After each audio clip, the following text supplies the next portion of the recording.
حضرت حسین رضی اللہ تعالی عنہ کا جو اختلاف وقت کے حکمران سے تھا اور وہ مدینے سے مکے اور مکے سے کوفے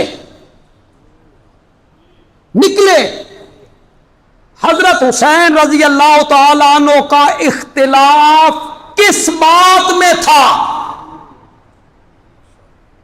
بلا تمہید یہیں سے شروع کرنا چاہتا ہوں۔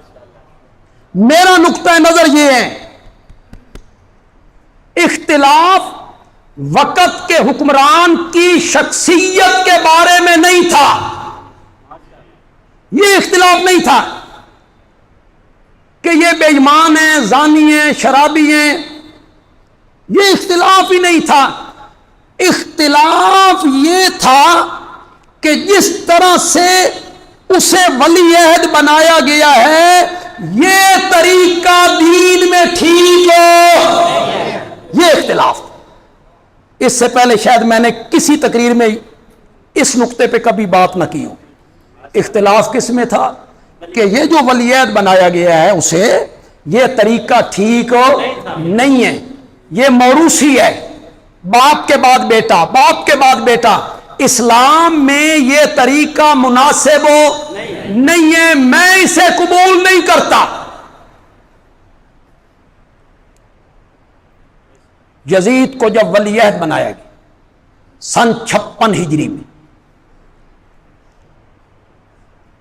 لوگ کہتے ہیں، میں نہیں کہتا، میں اس کا قائل نہیں، مورخین کہتے ہیں اس کی تجویز حضرت مغیرہ بن شعبہ نے پیش کی۔ کس نے پیش کی تھی؟ مغیرہ بن شعبہ۔ کیا پیش کی تھی؟ کہ آپ اپنی زندگی میں کسی کو کیا بنا دیں؟ ولی عہد۔ کیوں تجویز پیش کی؟ انہوں نے کہا حضرت عثمان رضی اللہ تعالیٰ عنہ شہید ہوئے،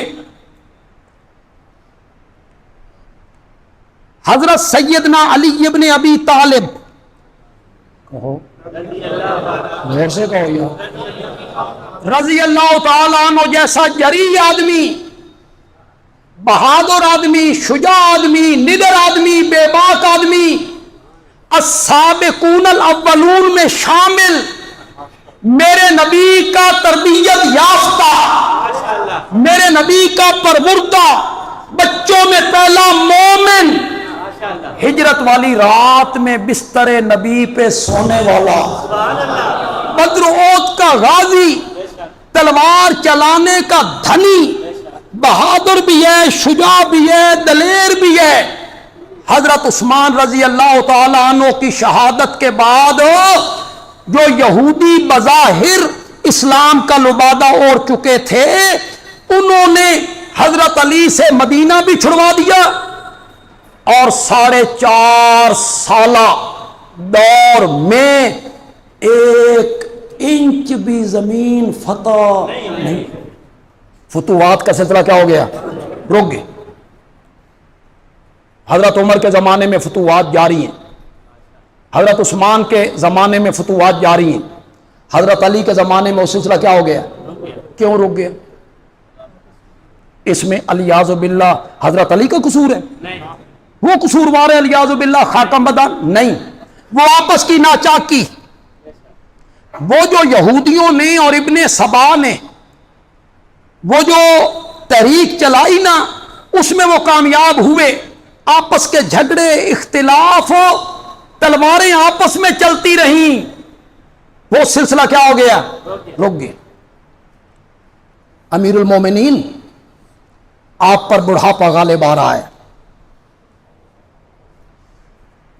اگر آپ نے اپنی زندگی میں اس کا حل نہ نکالا تو حضرت عثمان کے بعد جو گڑبڑ ہوئی تھی، حیدر کرار جیسا بندہ موجود تھا، پھر حالات قابو نہیں آئے، اب تو حیدر کرار جیسا بندہ بھی کوئی نہیں، وہ منافق اور یہودی پھر سر اٹھائیں گے، خلافت کے مسئلے پہ لڑوائیں گے، زندگی میں مسئلہ حل کرو۔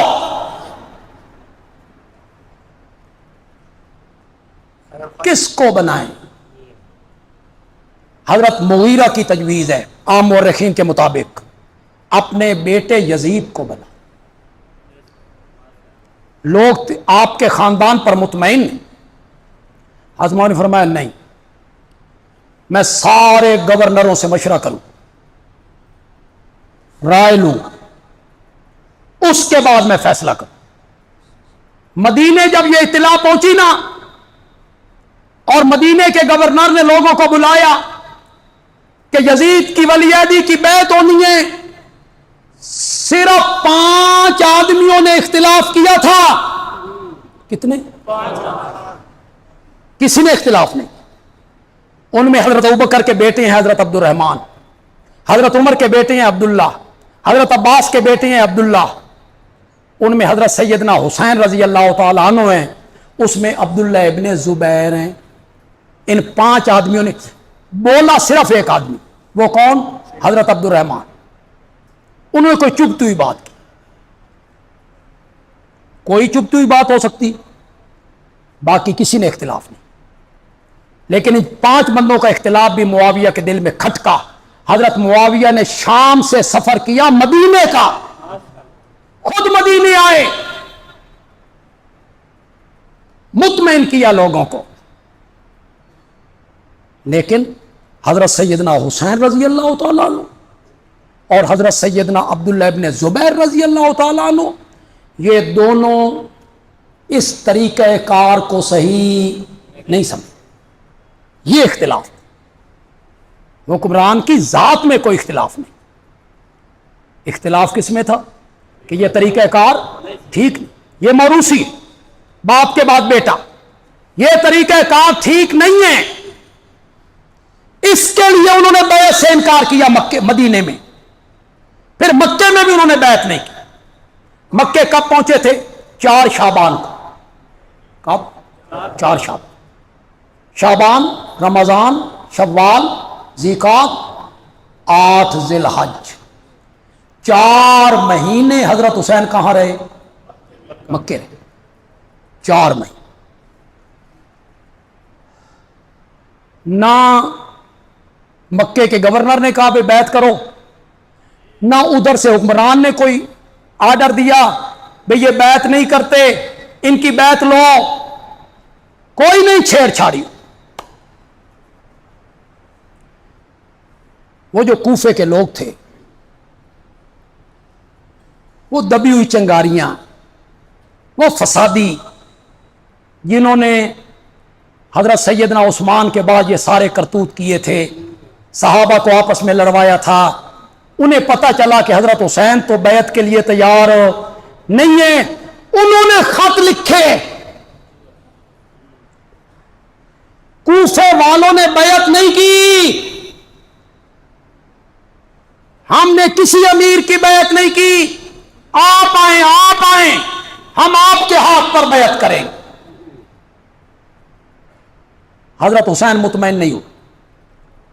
ہزاروں کی تعداد میں خطوط آئے، حضرت حسین مطمئن نہیں ہوئے. پھر ان کے وفد آئے، حضرت حسین مطمئن نہیں ہوئے. پھر 60 آدمیوں کا وفد آیا، جس نے یقین دہانی کروائی اور یہ جملے کہے اگر آپ کوفے نہیں آتے، ہماری باغ ڈور نہیں سنبھالتے، ہمارے سر پہ ہاتھ نہیں رکھتے، ہماری بیعت نہیں لیتے، تو ہم قیامت کے دن آپ کے نانا کے سامنے آپ کی شکایت کریں گے کہ انہوں نے ہمیں نہیں سنبھالا تھا. حضرت حسین نے اپنے چچا زاد بھائی کو بھیجا، جاؤ اور تحقیق کرو. جس طرح یہ لوگ کہتے ہیں واقعی کوفے کے لوگ ایسے ہی ہیں. حضرت مسلم وکیل کو بھیجا. 8 ذی الحج کو حضرت سیدنا حسین رضی اللہ تعالیٰ عنہ بھی کوفے کی طرف نکلے. بولو جتنے لوگ بیٹھے ہو، اس نکلنے کا سبب اور وجہ کیا تھی؟ کوفیوں کے خط. کوفیوں کے خط. حضرت حسین رضی اللہ تعالیٰ عنہ کے دل میں کیا ہے کہ ابھی کوفے والوں کی بیعت مکمل نہیں ہوئی، اس صوبے نے بیعت نہیں کی، وہ مجھے بلا رہے ہیں. حضرت حسین رضی اللہ تعالیٰ عنہ یہ سمجھتے تھے میں بڑے تول کے الفاظ بول رہا ہوں، خدا گواہ حضرت حسین رضی اللہ تعالیٰ عنہ کی ادنا سی جو توہین ہے نا، بندے کو ایمان سے خارج کر دے. ڈر لگتا ہے، ڈر لگتا ہے اللہ قیامت کے دن پکڑنا ادنا سی، اور اللہ کے فضل سے ہمارے دل میں نہیں. میں حضرت حسین رضی اللہ تعالیٰ عنہ کے دامن کو اجلا اجلا اور پاکیزہ دیکھنا چاہتا ہوں. تم جو تصویر پیش کرتے ہو، تم حضرت حسین کے ساتھ نادان دوستوں والا کردار ادا کر، بندے عالمی دانا دوست والا کردار ادا کر. حضرت حسین کیوں کوفے جا رہے؟ اس لیے کہ یزید فاسق ہے، کافر ہے، اسلام کا حلیہ اس نے بگاڑ دی، شریعت کے احکام تبدیل کر دی. ایک سنی عالم ہے، انہوں نے اپنی کتاب میں لکھا، خدا گواہ ہے ہمیں یزید سے کوئی سروکار، کوئی سروکار، ہمارا تعلق سیدنا حسین سے، یزید سے ہمیں کوئی سروکار. لیکن یہ لوگ بڑے سازشی، یزید کو سامنے رکھ کے نہ یہ حملہ آور ہونا چاہتے ہیں معاویہ پر، اور معاویہ پر حملہ آور ہونا آسان ہو گیا تو پھر تینوں خلفاء پہ بھی کیا ہو جائے گا؟ آسان. صحابہ سے اعتماد اٹھ جائے. یہ یزید کے ساتھ جو سب کچھ کرتے اس لیے کرتے، ورنہ جتنے لوگ یہاں بیٹھے ہو، جتنے لوگ بیٹھے ہو، امانت دیانت سے بتا، امانت دیانت سے میری دھاڑ نہیں کر، میری دھاڑ نہیں کر. ایک شہر کے عالم ہوں، مرکزی مسجد کے خطیب ہوں، شیخ الحدیث ہوں، مفتی ہوں، مفسر ہوں، محدث ہوں، فقیہ ہوں، پیر بھی ہوں، نیک بھی ہوں، عابد بھی ہوں، زاہد بھی ہوں، صالح بھی ہوں، تہجد گزار بھی ہوں، شب زندہ دار بھی ہوں، دنیا سے بے رغبت بھی ہوں، لالچی بھی نہ ہو، یہ ساری صفتیں اس عالم میں موجود ہیں. ان کا بیٹا زانی ہے، شرابی ہے، کبوتر باز ہے، بیٹیوں بہنوں سے زنا کرتا ہے.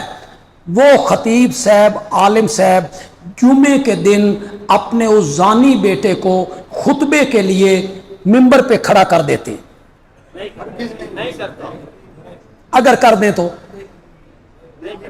اگر وہ کر دیں تو، اگر وہ کر دیں تو سارا قصور اس زانی بیٹے کا ہوگا یا منبر پہ کھڑا کرنے والا باپ بھی اس میں؟ یہ اصل معاویہ پہ حملہ کرنا چاہتے، صحابیت ان کی مجروح کرنا چاہتے. وہ کنبہ پرور تھے،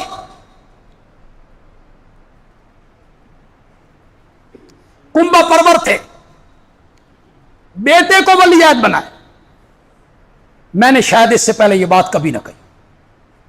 تاریخ کی کتابوں نے لکھا کہ جب انہوں نے ولی عہد بنا لیا تو جمعے کے خطبے میں حضرت معاویہ نے کہا، مولا اگر میں نے یزید کو اس کی صلاحیت کی بنا پہ بنایا ہے تو اس کو پائے تکمیل تک پہنچا دینا، اور اگر میں نے ذاتی غرض کے لیے بنایا ہے تو وہاں پہنچنے سے پہلے پہلے اس کو موت کی نیند سلا دے.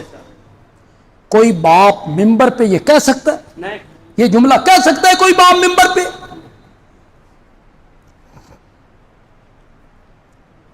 تو حضرت حسین رضی اللہ تعالیٰ عنہ کو خط لکھنے والے وہ کوفی تھے. آ جائیں، ہم آپ کے ہاتھ پر بیعت کرنے کے لیے تیار ہیں. 60 کوفی بھی ساتھ ہیں. چلتے چلتے راستے میں اطلاع ملی کہ کوفیوں نے مسلم بن عقیل کو کیا کر دیا؟ شہید کر دیا. حضرت مسلم کا خط بھی آگے، بھائی جان واپس پلٹ جاؤ، یہ کوفی غدار ہیں، واپس پلٹ جاؤ. اطلاع ملی، عام میں سے جو لوگ تاریخ پڑھتے، اکثر لوگ تو تاریخ سے واقف نہیں ہیں، پڑھتے بھی نہیں، میں عربی پڑھتا ہوں، اس کا ترجمہ آپ سمجھیں کہ نہ سمجھیں، جب پتہ چلا نا کہ مسلم کو کوفیوں نے شہید کر دیا ہے، فَأَرَادَ الرُّجُوعَ تو حضرت حسین نے کس کا ارادہ کر لیا؟ واپس پلٹنے کا ارادہ کر لیا۔ مسلم بن عقیل کے بھائی آرے آ گئے، نہیں، جب تک بھائی کے قتل کا بدلہ نہیں لیں گے واپس نہیں جائیں گے۔ حضرت حسین رضی اللہ تعالیٰ نے فرمایا جیسے تمہاری مرضی، تمہارے سوا کوئی جینا بھی تو نہیں۔ نعرہ تکبیر۔ چلتے چلتے ایک مقام آیا قادسیہ، وہاں دو راستے پھوٹتے، ایک راستہ کوفے کی طرف مڑ جاتا ہے، دوسرا راستہ دمشق کی طرف مڑ جاتا ہے۔ سمجھ رہے ہو کہ نہیں سمجھ رہے؟ وہ موڑ ہے، موڑ، ایک راستہ کوفے کی طرف، دوسرا راستہ دمشق کی طرف۔ یہاں عمر ابن سعد اپنا دستہ لے کے پہنچ گئے۔ اسے آپ ابن سعد جانتے، کچھ لوگ عمر ابن سعد پڑھتے، نہیں، عمر بن سعد کون ہے؟ سعد ابن ابی وقاص کا بیٹا ہے۔ سعد ابن ابی وقاص کون ہے؟ یکی از عشرہ مبشرہ، 10 صحابہ جن کو جنت کی بشارت دی گئی ان میں سے ایک ہے، رشتے میں میرے نبی کا ماموں ہے، اور میرے نبی کہا کرتے تھے سعد میرا ماموں ہے، میرے ماموں جی یا کسی دا ماموں ہوئے تے سامنے آئے۔ بڑا تیر انداز ہے حضرت سعد، جملہ سنیے گا ذرا۔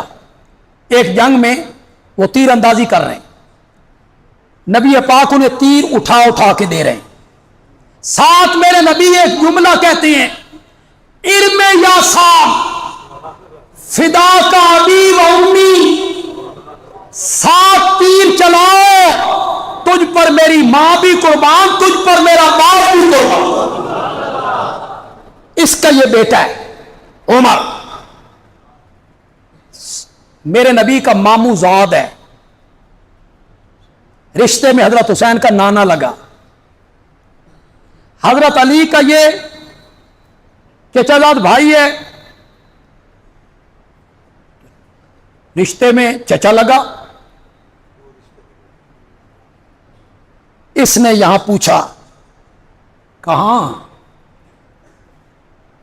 کدھر، کہ کوفے، کہ کیوں، کہ کوفیوں نے بلایا ہے، خط لکھے۔ فرمایا خط مجھے دو۔ حضرت حسین نے بوری سے خط لکھا، ہزاروں کی تعداد۔ ابن سعد نے پڑھا، 1 نام، 2 نام، 3 نام، 4 نام، 5 نام۔ ابن سعد نے کہا جناب یہ جن چودھریوں کے اور وڈیروں کے خط آپ کے پاس ہیں نا، اے ذرا ویکھو، اے سارے میرے دستے کھلوتے نہیں۔ ادھر حضرت حسین کو خط لکھا اور ادھر خود کہاں شامل ہو گئے؟ ابن سعد کے دستے میں۔ حضرت حسین رضی اللہ تعالیٰ عنہ نے ایک ایک بندے کو آواز دی، اے فلاں، اے فلاں، اے فلاں، یہ خط تمہارے نہیں ہے؟ انہوں نے کہا اللہ دی قسم ہے سان تا پتہ ہی کوئی نہیں۔ یہاں حضرت حسین کو سمجھ آ گئی کہ میرے ساتھ کیا ہو گیا ہے، دھوکا۔ کیوں بھائی، جتنے لوگ بیٹھے ہو پڑھے لکھے اور تاریخ جاننے والے لوگ، بولو جب مکے سے نکل رہے تھے صحابہ نے سمجھایا تھا کہ نہیں سمجھایا تھا؟ کس کس نے؟ عبداللہ ابن عمر، عبداللہ ابن عباس، عبداللہ ابن جعفر، ابو واقد لیثی، ابو سعید خدری، محمد ابن حنفیہ، ایک ایک صحابی نے سمجھایا کوفی غدار ہیں، آپ کے باپ کو شہید کیا، آپ کے بھائی کو خنجر مارے، اب آپ کو استعمال کرنا چاہتے ہیں، نہ جائیے گا۔ حضرت حسین رضی اللہ تعالیٰ عنہ نے کسی کی بات تسلیم نہیں کی۔ اب یہاں آ کے انہیں ایک ایک صحابی یاد ہو، پتہ چلا کہ میرے ساتھ کیا ہو گیا ہے، دھوکہ۔ وہاں حضرت حسین نے 3 شرطیں پیش کی۔